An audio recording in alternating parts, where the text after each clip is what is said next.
have a very esteemed, my most favorite guest so far is Supervisor Chuck Winn. Thank you so much for joining us. Thank you for inviting me. Yeah, and then I also have, this guy, I've had him on a couple times, Don Brown. And the reason I invited Don to come on is because many of you may or may not know that we are both part of a municipal advisory council, and that's a MAC board.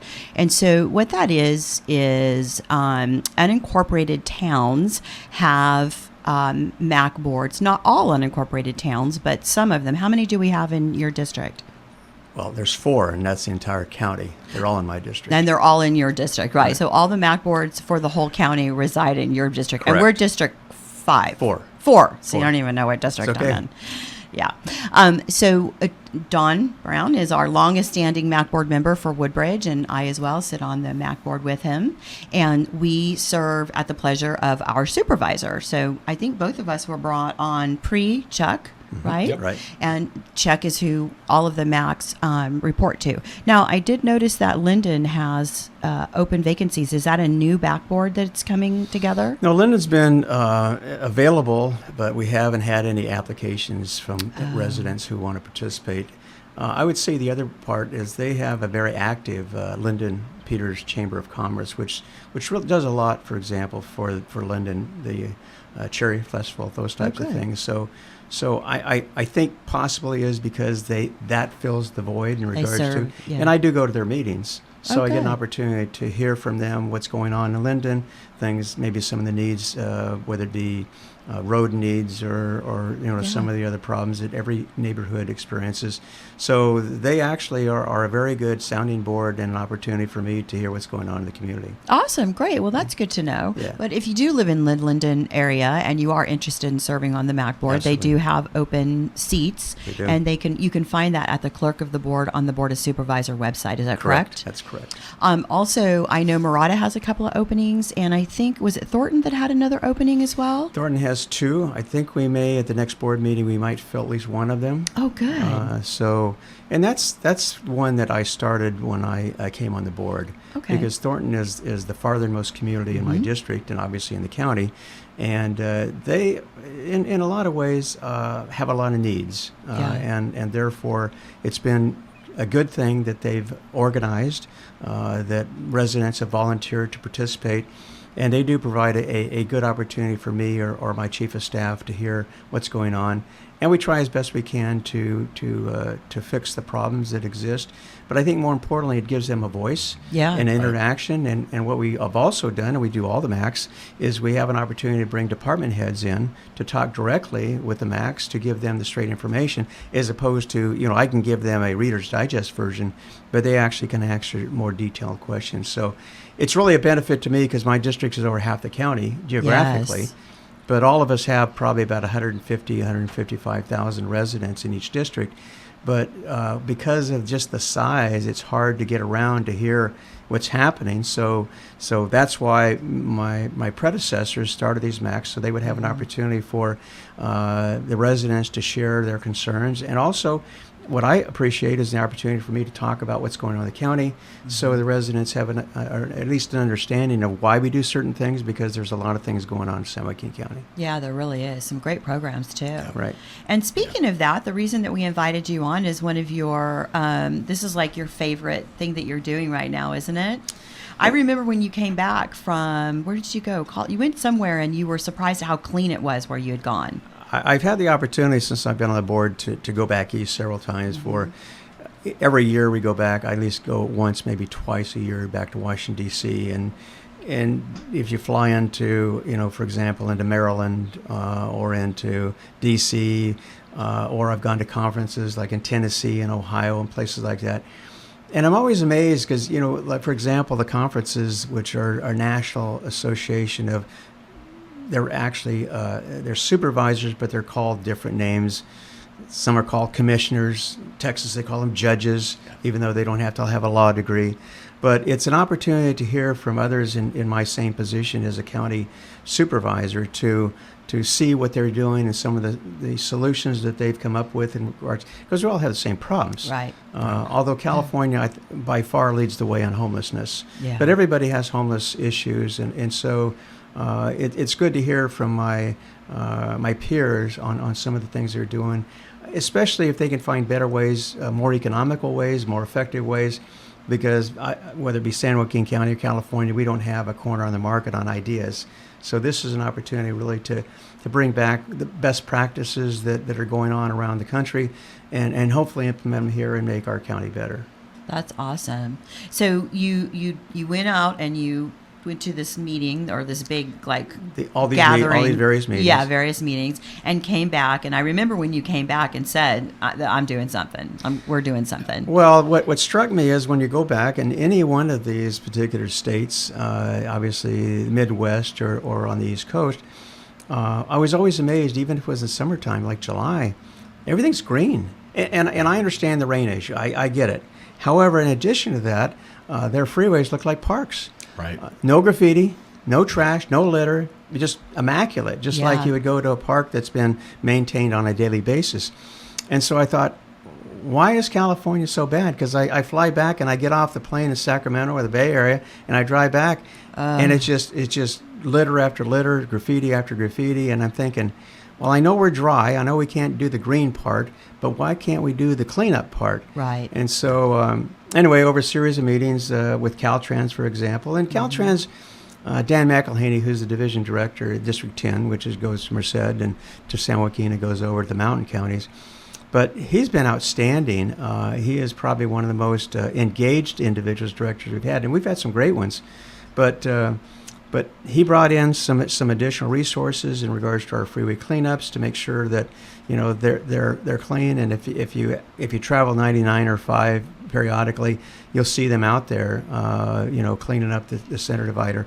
And unfortunately, they clean it up, do a great job. It's almost litter free, but within a week, it's back. It's back. Back to it again. Yeah. And I think one of the problems is that for whatever reason, culturally, we just have a different mindset here than we do in other states. So I know when I was young, and this probably was way before your times, but back in Lyndon Johnson's presidency, his wife Lady Bird got in a real campaign on cleaning up our highways, doing away with billboards and junkyards along the freeway, et cetera. And I remember my parents in our car, we had a litter bag, and we used it. Yeah. So did we. Yeah. And so, but we don't have litter bags, and unfortunately, there's a mindset somewhere that, well, if you got to get rid of trash, just throw it out the window, whether it be a cigarette butt or a wrapper for McDonald's or whatever. Yeah. And I think that somehow it's not just a matter of the mechanics of cleaning up. It's stopping it in the first place. Exactly. Yes. It's the education Right. that needs to occur. It's a mindset, like you said earlier. When I was in the military in the 80s, I was stationed in Texas, and they were rolling out their Don't Mess with Texas program at that time. And it was amazing to see the change there with attitudes, and then the highway and the roads cleaned up, after they rolled that program out.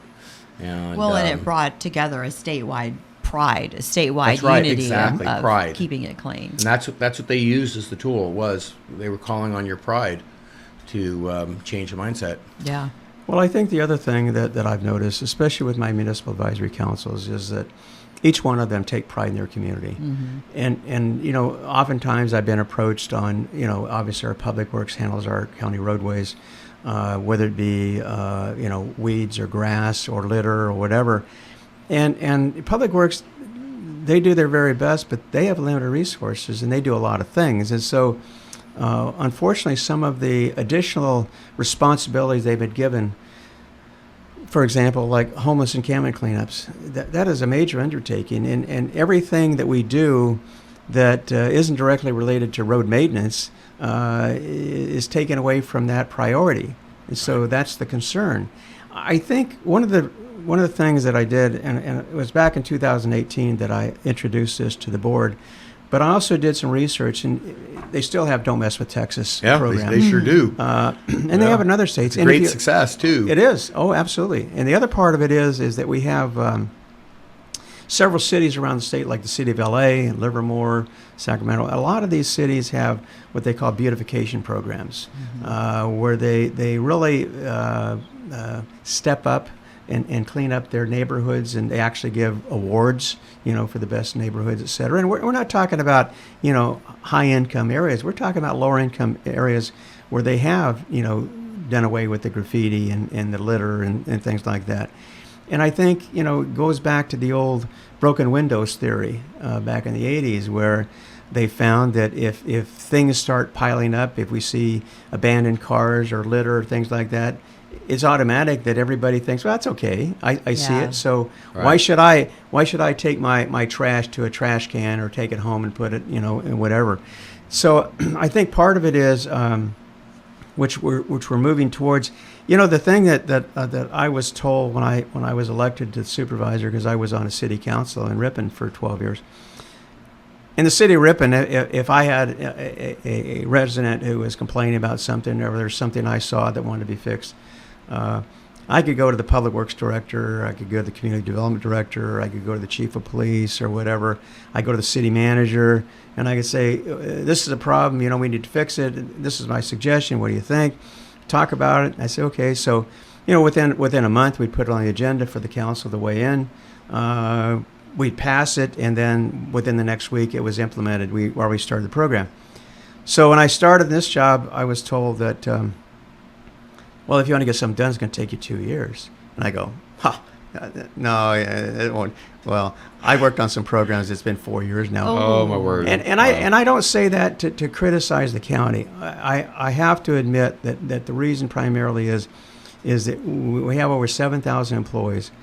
We have a lot of things on our plate, and oftentimes we think, because, for example, I'm a supervisor and I have 4 of my peers. Well, I got a problem in the 4th district, so I'll go to the public works director and I'll say, this needs to be done, and I expect him to take care of it.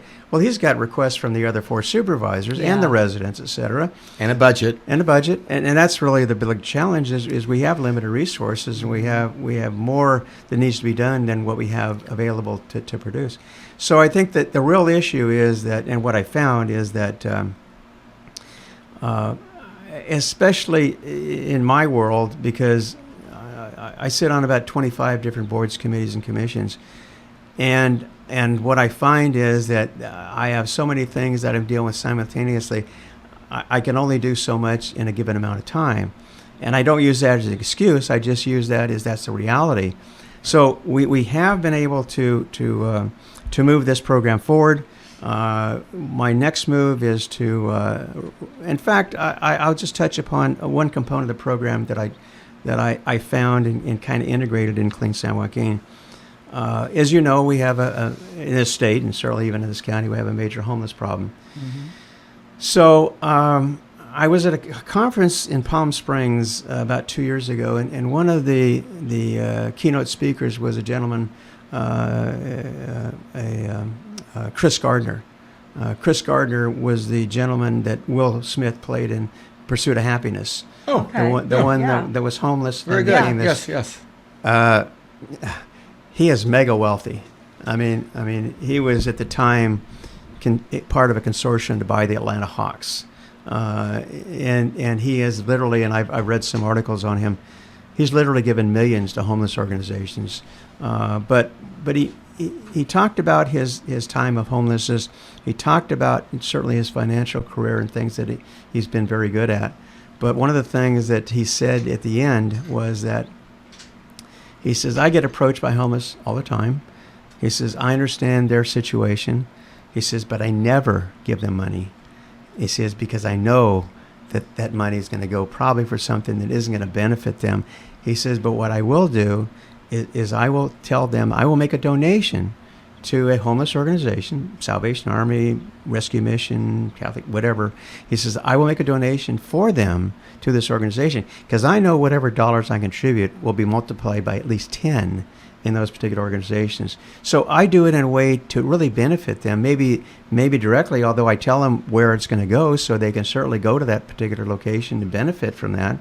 So I thought about it, and then I read some other articles in regards to cities like LA, Marysville, Sacramento, what they did is they have these specially colored marked parking meters. And the purpose is for people just to put their change in, and then that change is taken as it's collected and distributed to various organizations who service the homeless. That's a great idea. I never heard of that. Well, it is a great idea, and it's worked very well. But in addition to that, there's also a campaign with the residents and visitors to not give money to the homeless, but if you want to donate, then put some money in this meter, and that would go to their benefit. Well, we're in a technology age where we can actually, and I'm sure you probably have, you can go to a fundraising dinner, for example, and they have an app, and you can donate directly. And I thought, well, everybody's got a smartphone, or most everybody. Yeah. So what if we did something like, instead of putting in a parking meter, which has to be maintained, you have to collect it, all those, then There's a cost associated. There's a cost associated in manual labor. I thought, well, what if we do this? Maybe if we partner with an organization and somebody can pull off their phone and find a homeless service and donate directly to them. The money goes directly, and so we partner with the United Way. You probably even end up with a digital receipt for your donation. You do. Well, there you go. And so it's also a tax write-off. Well, yeah, and I know people don't do that for the tax write-off, but it is there. True. You know, but you're right, Don. Yeah, as opposed to putting it in a meter where there's no receipt. No, Right. but I think we're a very generous and compassionate community and county. Yeah. But you're right, and so we are just at the phase. In fact, tonight I'm making a presentation at a council governance meeting, which includes all 7 cities and the county. And I'm going to invite my fellow council representatives to join us in a committee so that we can do this on a countywide basis. It doesn't have to be. I mean, the county only covers unincorporated areas. You know, obviously like Woodbridge and Linden and Murata and Thornton. But I think the real value is that if we do it countywide and educate people on the benefit of contributing through their smartphone as opposed to handing dollars or change or whatever. I think that's it, and I've talked to some of the CEOs of these various organizations. They love the idea because they could always use more funds for their projects. And so tonight I'm going to invite them to participate so that we can get the cities, because really the cities have the majority of the homeless. And frankly, there's also the panhandling aspect of it. So my hope is that we can get the cities to participate and do a countywide program, educate our residents, educate visitors, that, you know, if you want to be generous and compassionate, go for it. We certainly applaud that effort. But at the same time, here's how we do it. Yeah. And by virtue of that, you know, we do provide more beds for shelters and more food and those types of things. So we'll see how that goes. But it's That's part a of great Clean San idea. Joaquin. Oh, is That it? makes sense. It's That makes actually sense. part of Clean In San fact, it's Joaquin? on this page. You can see that the United Way. Oh, I see. United Yeah. Way of San Joaquin. A So big part of our cleanup problem and the trash that's hitting the ground, in part, is coming from the homeless encampments and whatnot, not just people driving down the road and throwing the trash out, though that's certainly a problem too. Right.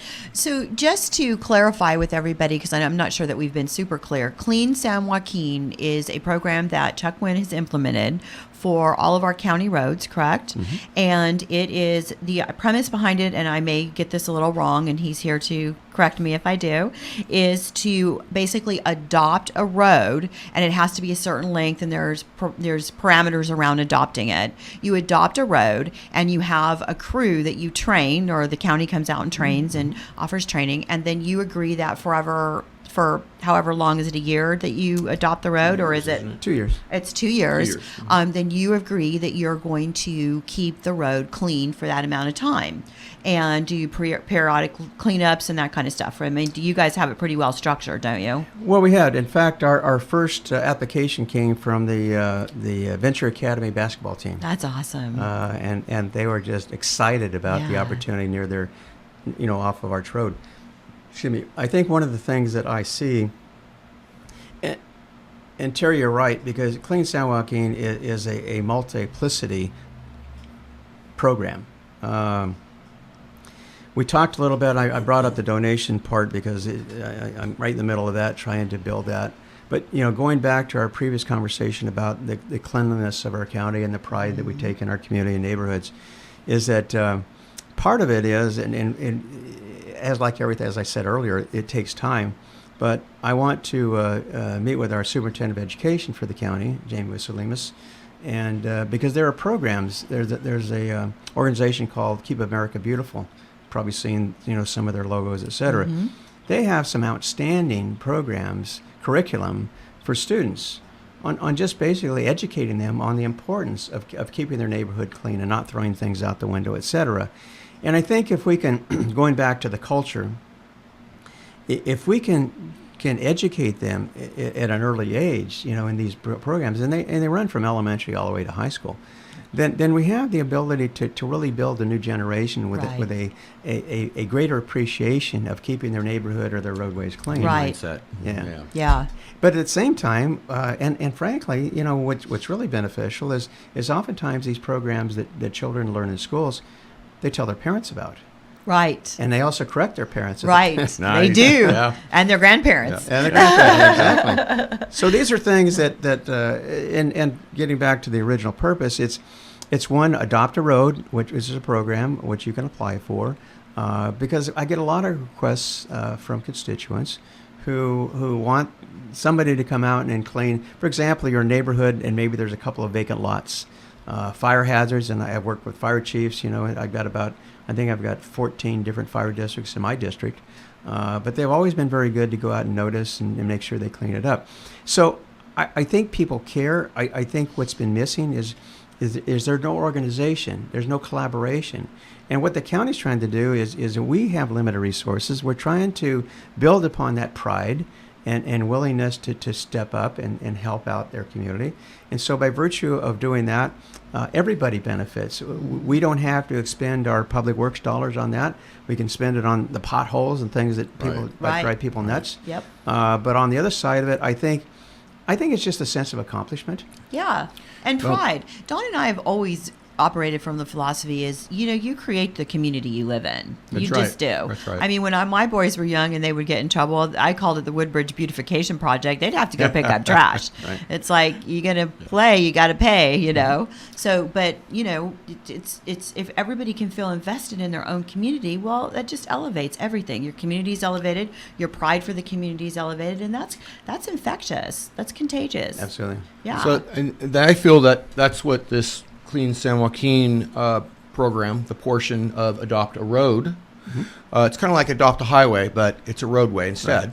Right. I think what you've done is created a situation where people who do want to get involved, do want to do something with their community, with other community members, you've created a program that allows them to do that. Mm-hmm. You've created the structure, the program, where like I said, it allows that to take place. Mm-hmm. And so with that said, I want to honor that program, Adopt a Road. I have an application for adopting a road, Woodbridge Road, just outside of Woodbridge, between Lower Sacramento and Highway 99. We would like to take on that stretch. And perhaps we might actually be wanting to adopt another road as well, probably McCollum Road. Mm-hmm. Heading out where the roundabout is, and then the Woodbridge Road continues out east as well. And so I actually want to give you two applications. Great. Fantastic. One under Women of Wine Country, which would be McCollum and heading out east on Woodbridge Road. And then Wells Brown Construction would be the sponsor for the Woodbridge Road heading out to 99. Excellent. So with that said, I'd like to present you with my application. Thank you very much. I still need to give you a logo but our people will get a hold of your people and work that out.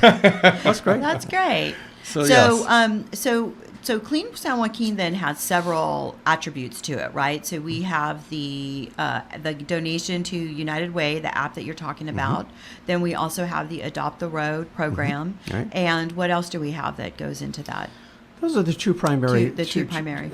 Actually, the impetus of this Clean San Joaquin, because it is addressing litter, graffiti, illegal dumping, which is a major issue in my district.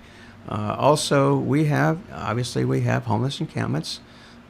So what we're trying to do is we're trying to take all those blight aspects of our community, and do the best we can to remove them.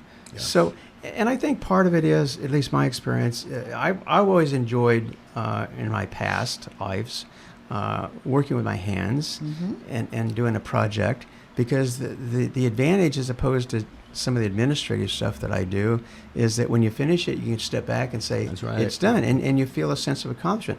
I think the same thing applies to our roads, to our neighborhoods, and I think what we hope to do, to be honest with you, Don, is to generate this partnership with residents, and as a county, and hopefully at some point in time, collaborate with the cities. Because like illegal dumping, a good portion, if not all, I would say all, but never all, but a good portion of our illegal dumping comes from city residents. And the cities are aware of that. And Right. they don't encourage or like it any more than we do. Right. But So- it burdens the county, It does. not the city that they came Well, from, and- as much. And I would say, for example, on cleaning up things, we have, for example, one of the organizations which probably has close to 1,000 members is Take Back Lodi. Yeah, they're great, aren't they? And they're They've fantastic. been very active. Well, and I Yes. don't know, they've probably done 60 plus homeless encampments, and I know that's their focus, and I get that. But Yeah. but at the same time, it's a major component within our county, and certainly the city of Lodi. But I think it's just the size of the organization and the willingness to pitch in and make their community look better. Everybody takes pride in their community, and that's the thing Yeah. I've heard over the years is people want to do something, and actually sometimes they do.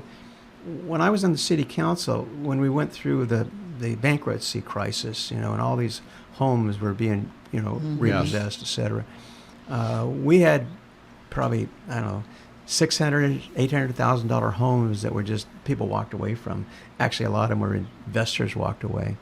But, people would come to the council meetings and they'd want us to do something because it just tears down the neighborhood, And I know that some neighbors took it in their own hands. And frankly, we kind of turned the other way. But, they would take their hoses from their yard and they'd water the lawns and they'd do, clean up, et cetera, because we couldn't turn on the electricity for the systems. But they took pride, and I know part of it is the value of your property, but I think more importantly is just the beautification of your neighborhood. Yeah, agreed. Yeah, absolutely. Well, and one of the things that I really like about this, if you have money and want to donate, you've given them people an avenue to do that. But if you don't have money and you want to contribute, you've given those people an avenue as well by just adopting a road, because you can just get the manpower together and clean up. There's not going to be a financial burden on that, right? No, it's not, and I think I'll be honest with you. I think more, from my vantage point, more rewarding. When I worked in Stanislaus County, I belonged to the Modesto Sunrise Rotary, and we adopted a highway, Highway 219 with Kieran, off 99, the entire stretch over to McHenry, and we went out there probably about every quarter, and we would clean up. And we'd probably spend about 4 hours on a Saturday, for example. But there was a lot of us. I guess my point is you always felt good. Yeah. You always felt good when you finished and you had all those orange bags piled up Yeah. for Caltrans to pick up. And then you drove by and saw, what you'd accomplished. It just made you feel like you were really contributing. And there's not a lot of residents along that highway. There's a school and some other things, but I think that's the real purpose of these programs, is to give people a sense of accomplishment, and pride. And an opportunity to be part of that. Yeah. So with that said, with both your permission, I'd like to say something about the program real quick. Sure. And that is, if there's people out there that want to do Adopt a Road program, I want to let you know it's actually a pretty easy process. You get an application, you fill it out. And one of the neat things is you will get a placard, I believe, on both ends of the project road that you're working on, acknowledging your group. So if there's businesses out there or private individuals that want to do this, perhaps they even want to do it in memory of somebody. That's a great idea. Okay, you can do that, and there'll be a lead person, the person that fills out the application. The county will train that person on safety, and will also give you safety gear, vests and whatnot, the colored bags, and anything else that's pertinent to doing it in a safe manner. They will also tell you what not to touch, to leave behind, give you flags so you can flag those things if there's any hazardous waste type thing or anything questionable at all. They don't want you taking that risk and responsibility, so you don't have to worry about those kind of things. And typically the project area will be a mile of road. There may be instances where less if it's a really heavily littered area that really needs work. And then perhaps other times a longer stretch if it's not as heavily littered. But it's not a difficult thing. Your friends or your employees or anybody from your community can join. You pass on the training that the county's given you to those individuals. You have a group safety meeting, basically. You hand out the safety gear like the vests, and you let the county know what day. I believe they require 2 days during the year, minimum, to do your cleanup, to maintain your signs, acknowledgement that you've taken on those roads.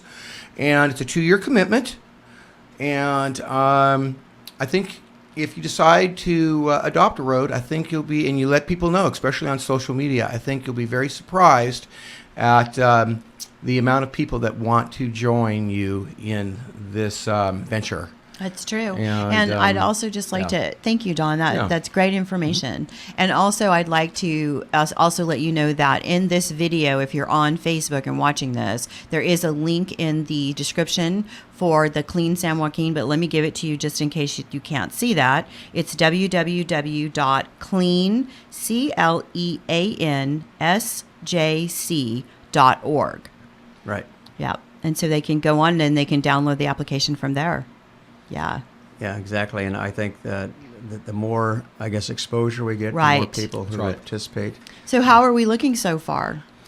Well, we've gotten a lot of applications. I think probably one of the things that I personally I feel responsible for is that we're talking about some other opportunities. We just lost our camera. No, we still have a camera. Oh. The opportunities to facilitate some of the cleanups with some additional, I'll put it this way, equipment. I have a meeting this afternoon talking about a unique tool, I'll put it that way, that would really help, especially with a lot of our grass areas, overgrown areas, et cetera. Okay. I even talked to Caltrans about it, and I'm not trying to be secretive. I just There's a protocol. I'm gonna have a conversation, and but I think it will probably be I would say at least first in the Valley. Oh, wow. If not in California. I can't say California because I got the idea from Ventura County. So anyway, those are some things that it's an evolving process. I think once we have more participants, which can share, their views in regards to how they felt and what they've done, I think more will want to join. Yeah. And I think, too, that as more people get out there and you start seeing a lot of social media, people, taking their picture next to their sign in their garbage bag and that kind of thing, you're going to see, it's once you see people doing it, then other people want to do it as well. Right. Everybody wants to be part of something successful. Mm-hmm. Yeah. It takes a few people to get something started, and then when they start getting some traction and start seeing results, then that's when other people will join in, because they see, it's real. This is really happening. And then people that are mindful of that and are, mentally into that type of thing, they're going to join too. So it kind of grows from there, I think. So we've actually got Joanne Mounts, who is the Lodi City Council, and she has asked a question that doesn't have anything to do with Clean San Joaquin. Okay. Would you like me to tell you? Fine. She asks, when can we expect more mental health resources for our cities? So that's that, if question really for you, or is that more for... No, it's a fair question. Joanne is a fantastic city council member. Mm-hmm. I really She's been on the show too. Has she? Well, yeah. I really enjoyed having her She's here. a dynamo. Yeah. One thing that I appreciate about Joanne is she's always willing to share her opinion. Yes, she is. and that's a good thing. No, it is. That's what you need from your city officials, right? I certainly know where she stands. Yeah. To answer that question, we're working. I say we, the county, and our behavioral health, our public health division. There's a couple of problems. One is that, for example, I know the governor has allocated some additional monies for behavioral health, et cetera. But one of the problems we have is that when we deinstitutionalized state mental hospitals back in the 50s, 60s, and 70s, with a plan to move them into their communities, which failed miserably. Yes. Right. But also one of the things that we lost some of the ability to treat individuals who really didn't know they need to be treated.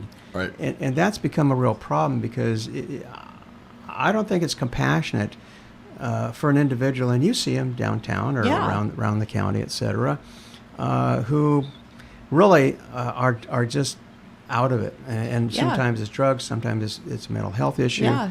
But they really need to be cared for. They do. Because I don't think it's compassionate to force somebody to live in a cardboard box under a freeway. Well, The and to even problem- expand on that, we just had coffee with a cop this last weekend right. for our local area, and that was always, that's always a subject within here in California.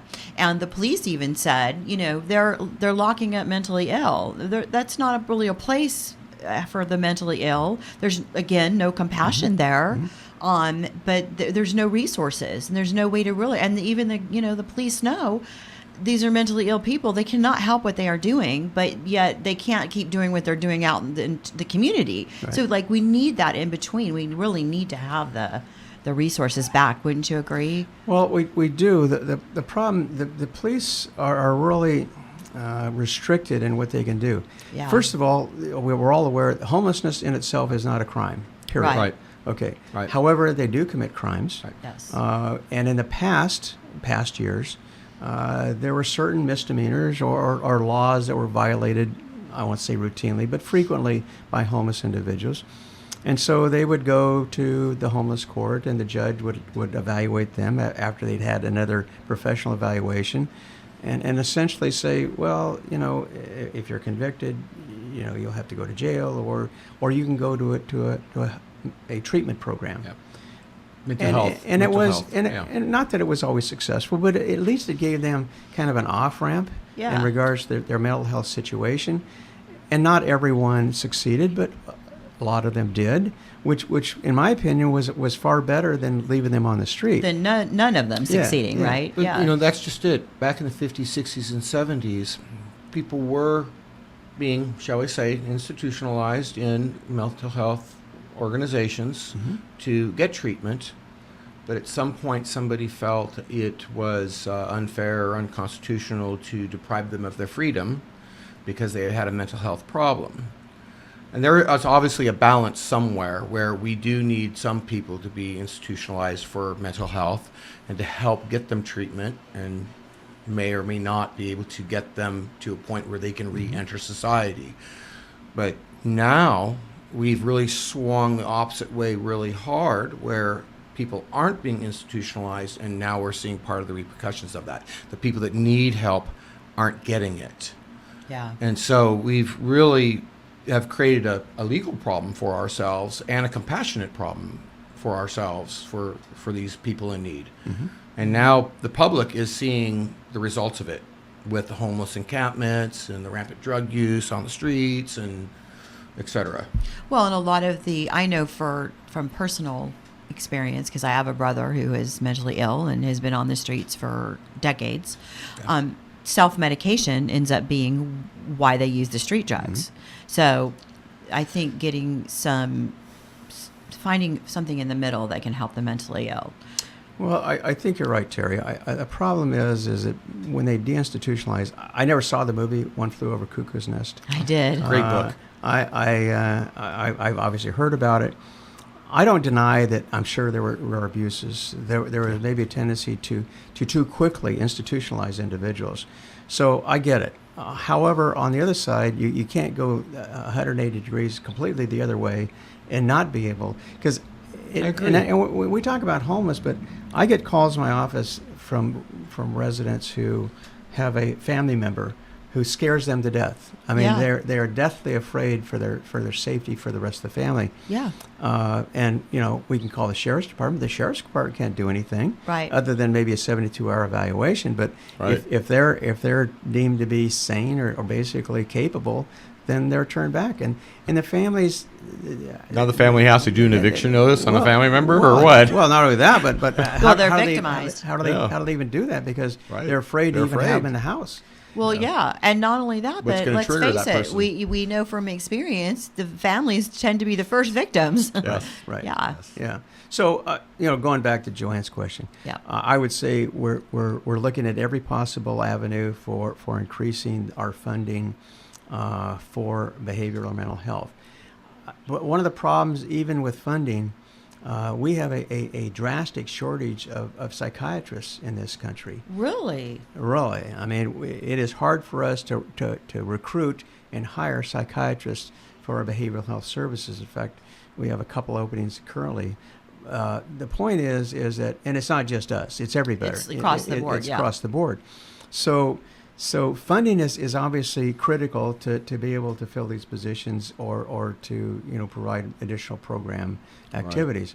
But there has to be, I think, San Francisco, I think Sacramento, and maybe L.A. are utilizing a streamlined conservancy program or conservatorship program, and but it has to be something simpler, but still allow the protection to not be abused, Right. so that individuals won't be just routinely Right. committed. And it's certainly not my position that we should just be institutionalizing people right off the bat, and the majority of them. I'm Well- sure most people can be helped without Right. that. We have so much more resources, and we simply know so much more about the human psychology than we did in the 40s, 50s, and 60s, or when it's 50s, Right, 60s, and right, 70s. So I think that moving back towards having some kind of system in place, a mental health structure, would allow us to have levels of mental health instead of just institutionalizing or not institutionalizing. Right, There can be right. different levels for sure. Well, I think there has to be in place, there has to be a process by which people are maybe more than one step of evaluation. Somebody would initially make a diagnosis, but then it would go to another person objectively to say yes or no, so that you don't have those potentials for overzealousness, for example. Mhm. Yeah. But I would agree with Joanne is that it's a major issue. All I can say is that I know I talked to our public health director who oversees behavioral health, and I've talked to our behavioral health director, and we need to change some of the rules by which we operate. With the homeless issue, for example, is that because of the court decisions, is that we can't just automatically, for a homeless individual in the public square, to move them unless the Boise decision says unless we have a place to put them. We don't have enough beds in this No. county currently, and the problem is that how do we deal with that? Because we have what we call a continuum of care, which is the coalition of our homeless providers, and that came out of the homeless task force that Supervisor Miller started back in 2015, and they've been very successful. In fact, they've been used as a model by HUD back in Washington D.C. as the way to go of collaboration of bringing all these agencies. Because in the past, everybody was kind of in their own little silo. Yeah. And then Isolated. you had overlapping of services. You had absence of services. And so what this has been able to do is to say, okay, this is what we have in aggregate. Let's do this over here and do this over here, so we have all the coverage, and we don't have areas that are without those services, and so it's a process. It didn't come overnight. It's not going to go away overnight, but I think what the county's trying to do, not only with the behavioral health, but also with other areas, we're trying to take it one step at a time, because unfortunately, and I watch Orange County and LA County what they do because they're kind of ground zero for Sure. litigation. Orange County, yeah. Yeah, well, they have the largest concentration of the homeless, probably don't they? 55, 60,000 in LA County alone. So, do you see the homeless issue and the Clean San Joaquin kind of a hand in hand thing? The homeless, the homeless is a big part of the Homeless, trash. it's a part. Yeah. It's a part, and not to dwell on the homeless or pick on them, Yeah. but there are. I mean, drive along the freeway, Yeah. and see it. And the problem is that government is limited, whether it be the state, the cities, or the county. I think what we're trying to do is we're trying to reach a balance. Yeah. I know residents who think we ought to be arresting them and putting them in jail. But the I jails think- can't hold them all. I mean, well, what I are you think the gonna do? public really doesn't understand the scope, amount of work, and services that are involved to clean up a homeless encampment.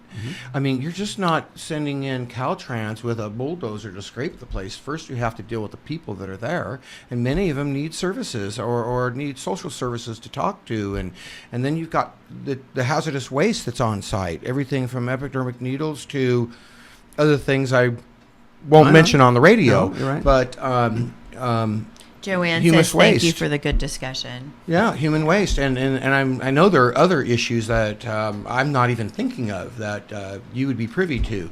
That it's a multi-task force you have to bring to bear on this one location to deal with the cleanup of a homeless encampment. Okay, so let's segue back away from the homeless not a because problem. we kind of went down a rabbit hole and we're Not going a to run problem. out of time here. problem. Told you it was going to go fast. That's good. Let's go back to Clean San Joaquin. So now the roads that people want to pick, are any roads available? So like, let's say my question is specifically like 99. You drive down 99 and man, it's dirty. 99 is not a safe road that people can go out there It's a and highway. clean on. Yeah. So No, we 99. Of course, that's Caltrans, and they have the Adopt a Highway program.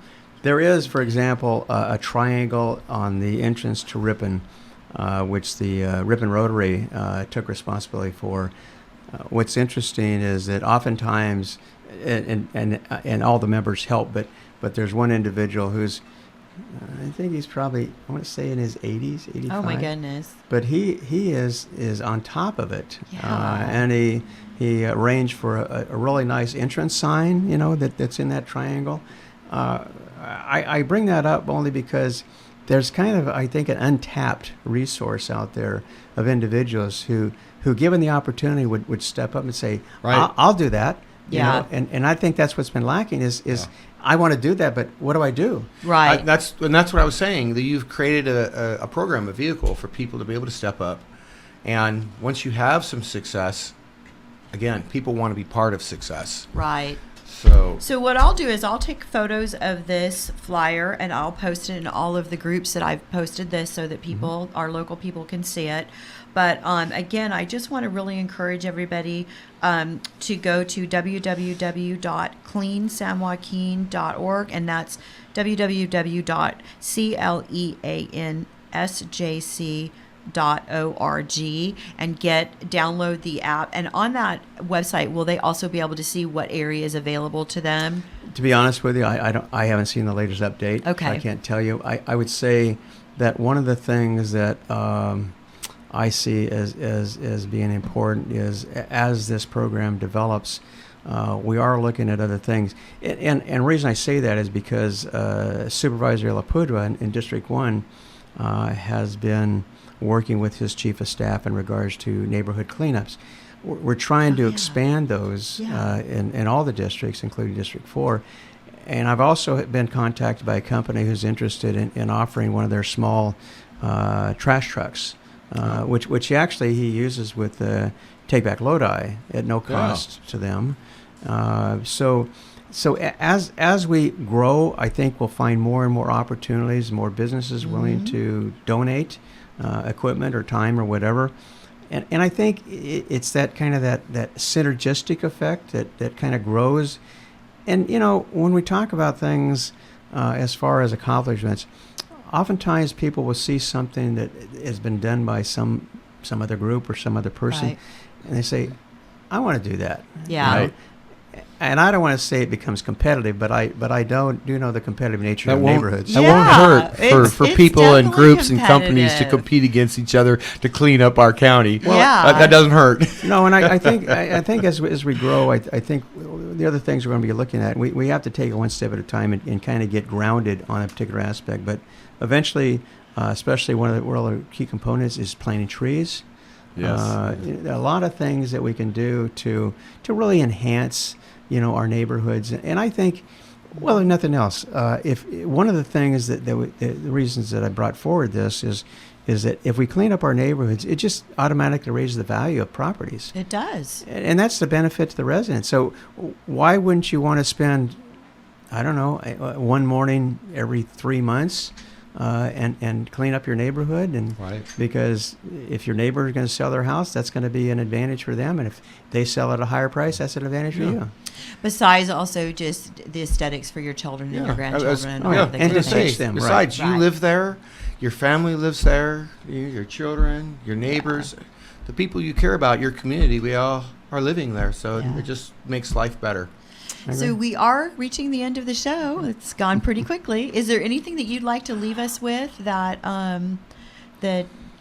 any new projects coming up? Expand on this? Something else? I got a ton of new projects, but no, I would just want to thank both you and Dawn for the opportunity, because this is what we need to do. We need to get more information out. Right. As in the presentation I'm making this afternoon, I just have to reach out to more government entities, cities, et cetera. Actually, even looking at reclamation districts and irrigation districts, and Right. Because everybody has an issue with some of the blight and problems that we have. So this is really an opportunity to get the work out and grow, and by word of mouth and people participating, the signs go up. Yep. That's going to be, and I see it growing exponentially over the next few years. Well, we do appreciate you, Chuck. Thank you very much for coming on the Thank you very show, much, and everything thank you do you for for our doing county. this. It's It's very not a important. problem. My pleasure. I'd also like to extend a challenge to our Woodbridge Sanitary District to adopt a road, and a challenge to our Woodbridge Irrigation District, our Woodbridge Masonic Lodge, and our Woodbridge Elks Lodge to all adopt a road. So with that, we'd like to close out the show and say thank you so very much for joining us on TVOSJ, the Voice of San Joaquin County or Community Radio. We are a local nonprofit multimedia community broadcasting network. Until next time, thanks.